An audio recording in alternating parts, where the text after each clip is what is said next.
Goeiemôre almal, maandagooggend, vandag is dit die 23ste Februarie, die jaar 2026, lieflike dag deur Abba geskenk aan ieder en elkeen van ons. My naam is Sonja Gerber. Vanoggend gaan ons 'n bietjie gesels oor werk. Kyk, wie hou nou van werk?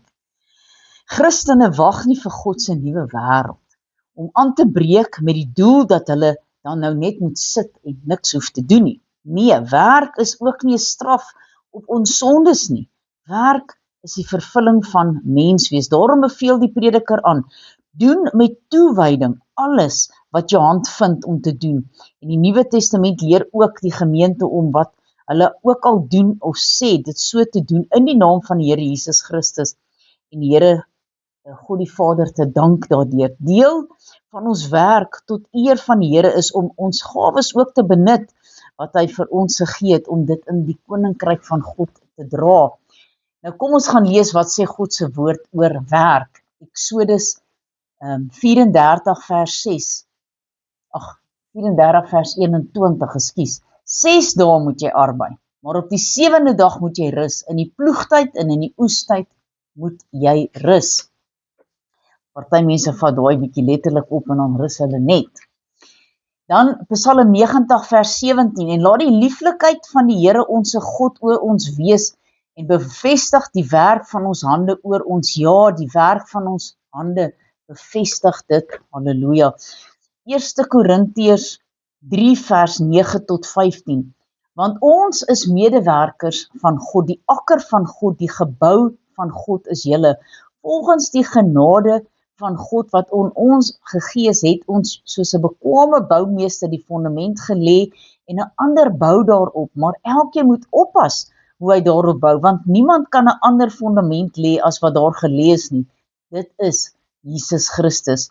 En as iemand op die fondament bou, goud, silwer, kosbare stene, hout, hooi, stoppels, elkeen se werk sal aan die lig kom, want die dag sal dit aanwys, omdat dit deur vuur openbaar gemaak word, en die vuur sal elkeen se werk op die proef stel, hoedanig dit is. As iemand se werk bly staan wat hy daarop gebou het, sal hy loon ontvang, en as iemand se werk verbrand word, sal hy skade ly, alhoewel hy self gered sal word, maar soos deur vuur heen. Kolossense 3 vers 17, en wat julle ook al doen in woord of in daad, doen alles in die naam van die Here Jesus, en dank God die Vader deur hom.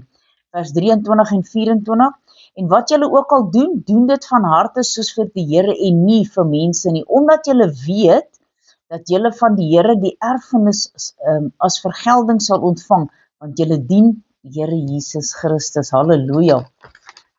Dan 2 Tessalonisense 3, en ek lees vers 10 tot 13. Want ook toe ons by julle was, het ons julle dit altyd beveel, as iemand nie wil werk nie, dan moet hy ook nie eet nie. Want ons hoor dat sommige onder julle onordelik wandel, dat hulle nie werk nie, maar bemoeisiek is. Sulke mense beveel en vermaan ons deur ons Here Jesus Christus om rustig te werk en hulle eie brood te eet. En julle broeders moet nie in die goed doen vervlou nie. Halleluja, kom ons bid saam.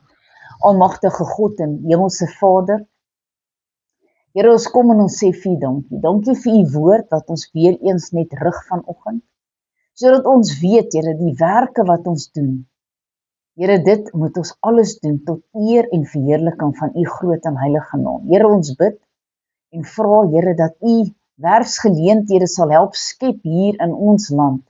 Here, sodat mense kan geld verdien, Here, en dat daar nie meer sulke armoede in ons land is nie. Here, ons wil U loof en prys en eer en dankie, Here, dat U mense help ook om dan entrepreneurs te wees. Here, mense net sal weet, want Here het elkeen van ons gedagtes gegee, het elkeen van ons het iets wat ons kan doen waarin ons goed is. Here, en U dit vir ons gegee, of ons nou 'n bouer is, of ons 'n teeler is, of ons 'n elektriesien is, of ons sommer net op die rekenaar werk, en dalk is ons net 'n gewone werker, en miskien dink ons nie te veel van ons werk nie.